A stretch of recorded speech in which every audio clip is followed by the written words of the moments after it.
استقبال ہے۔ السلام علیکم ورحمۃ اللہ وبرکاتہ۔ آج کی نشست کا موضوع ہے قرآن مجید کی تلاوت۔ اعوذ باللہ من الشیطان الرجیم، بسم اللہ الرحمن الرحیم۔ یا ایھا الناس قد جاءتکم موعظۃ من ربکم وشفاء لما فی الصدور وہدی ورحمۃ للمؤمنین قل بفضل اللہ وبرحمتہ وبذلک فلیفرحوا ھو خیر مما یجمعون۔ رب اشرح لی صدری ویسر لی امری واحلل عقدۃ من لسانی یفقہوا قولی۔ رب زدنی علما سبحانک لا علم لنا الا ما علمتنا انک انت العلیم الحکیم۔ تمام قسم کی تعریفات اللہ وحدہ لا شریک، خالق کائنات، مالک ارض و سما اور مدبر انس و جاں کے لیے ہیں۔ اس کے بعد بے شمار درود و سلام نازل ہو جناب محمد رسول اللہ صلی اللہ علیہ وسلم پر کہ اللہ رب العالمین نے انہیں رحمت للعالمین بنا کر بھیجا۔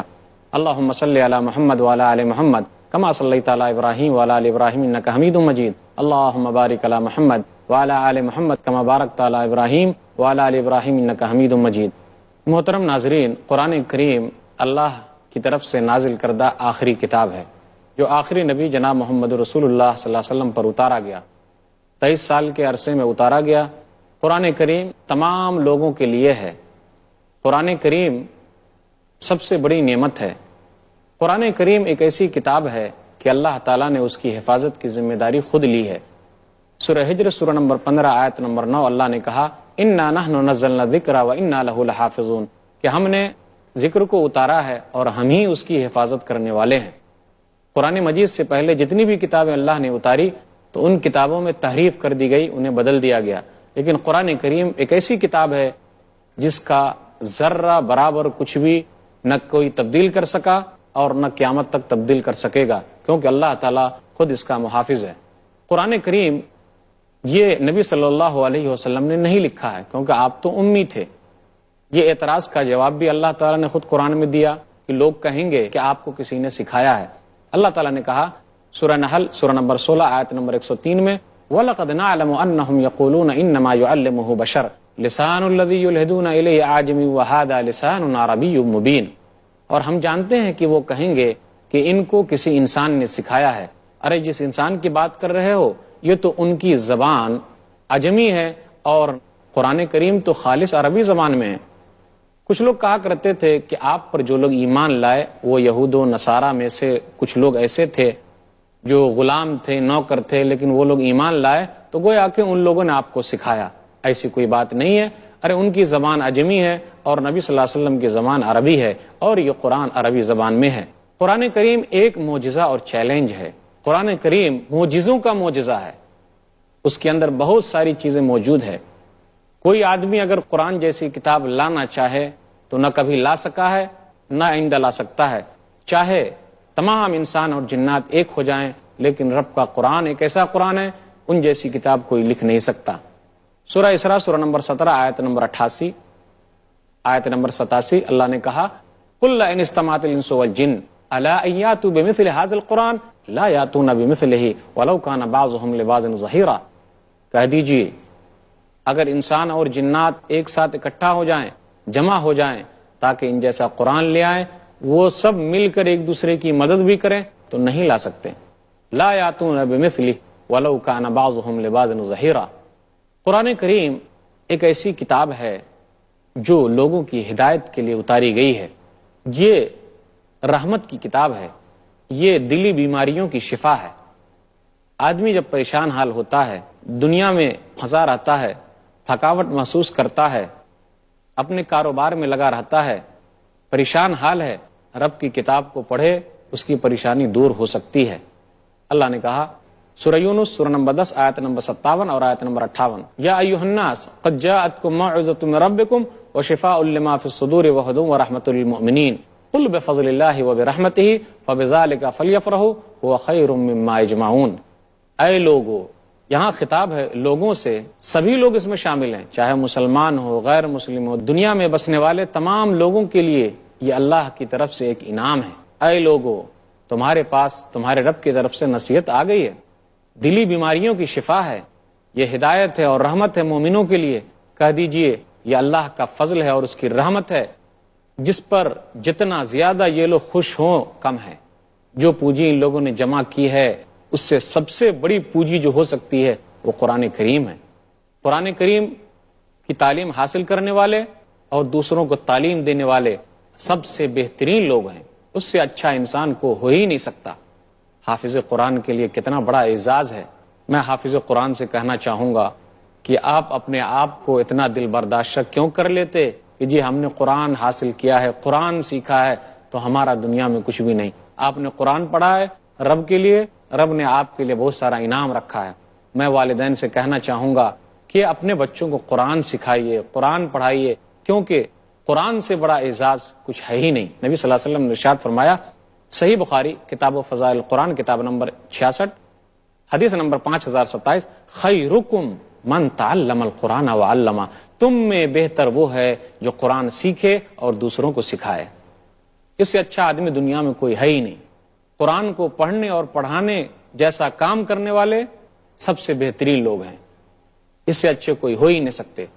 اور یہ بھی یاد رکھیے، قرآن کی مجلسوں میں بیٹھنا بھی باعث اجر و ثواب ہے۔ صحیح مسلم کتاب الذکر والدعا کتاب نمبر 48 باب نمبر 11 حدیث نمبر 2699، نبی صلی اللہ علیہ وسلم نے ارشاد فرمایا، مجتمع قوم فی بیت من بیوت اللہ یتلون کتاب اللہ ویتدارسونہ بینہم الا نزلت علیہم السکینہ وغشیتہم الرحمہ وحفتہم الملائکہ وذکرہم اللہ فی من عندہ ومن بطع بہ عملہ لم یسرع بہ نسبہ۔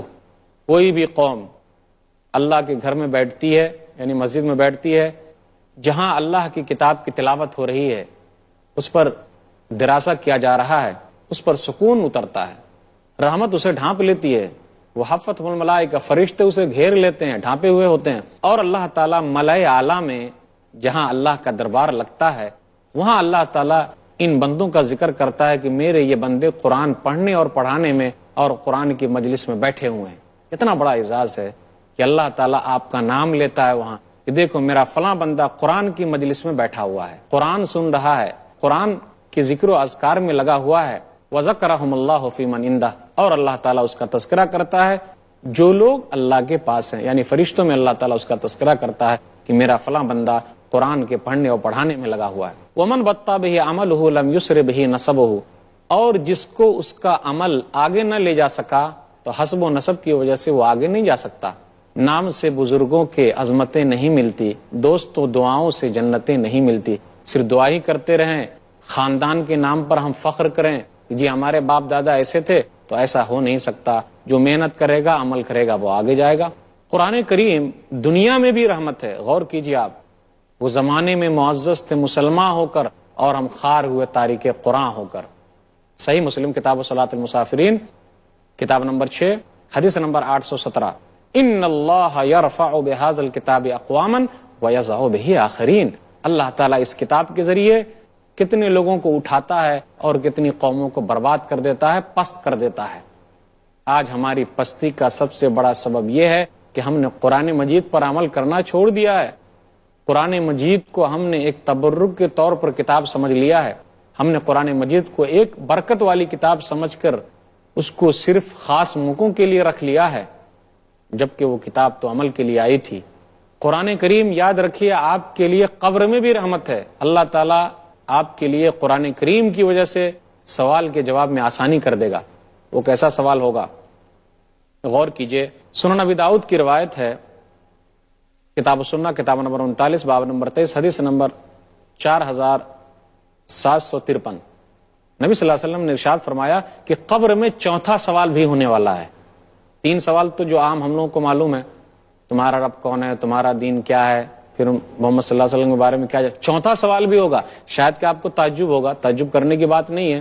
آپ اس حدیث پر غور کیجیے، وما یدریکا، سوالیہ نشان آگے لگا ہوا ہے کہ آپ کو ان تینوں سوالوں کے جوابات کیسے معلوم پڑ گئے؟ تو وہ آدمی کہے گا قرأت کتاب اللہ فآمنت بہ وصدقت، کہ میں نے اللہ کی کتاب پڑھی، اس پر ایمان لایا اور اس کی تصدیق کی، اس لیے میں ان تینوں کے سوال کے جواب دے رہا ہوں۔ دیکھیے قرآن کریم آپ کے لیے قبر میں بھی رحمت ہے، قرآن کریم آپ کے لیے قیامت کے دن بھی رحمت ہے۔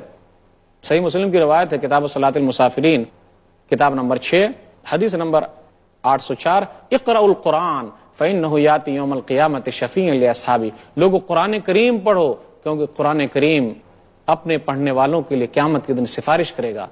جو چیز سفارش کرنے والی ہے ہم اور آپ اسے نہیں پڑھ رہے ہیں، جو چیز ہمارے کام آنے والی نہیں ہے ہم اس کے پیچھے پڑے ہوئے ہیں۔ ومن بطا به عمله لم يسر به نسبه، اور جس کو اس کا عمل آگے نہ لے جا سکا تو حسب و نسب کی وجہ سے وہ آگے نہیں جا سکتا۔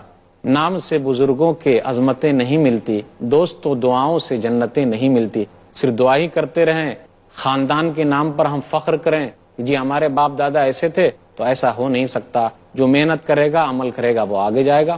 قرآن کریم دنیا میں بھی رحمت ہے۔ غور کیجیے آپ، وہ زمانے میں معزز تھے مسلمان ہو کر، اور ہم خار ہوئے تاریک قرآن ہو کر۔ صحیح مسلم کتاب صلاۃ المسافرین کتاب نمبر 6 حدیث نمبر 817، ان اللہ یرفع بہذا الکتاب اقواما ویضع بہ آخرین۔ اللہ تعالیٰ اس کتاب کے ذریعے کتنے لوگوں کو اٹھاتا ہے اور کتنی قوموں کو برباد کر دیتا ہے، پست کر دیتا ہے۔ آج ہماری پستی کا سب سے بڑا سبب یہ ہے کہ ہم نے قرآن مجید پر عمل کرنا چھوڑ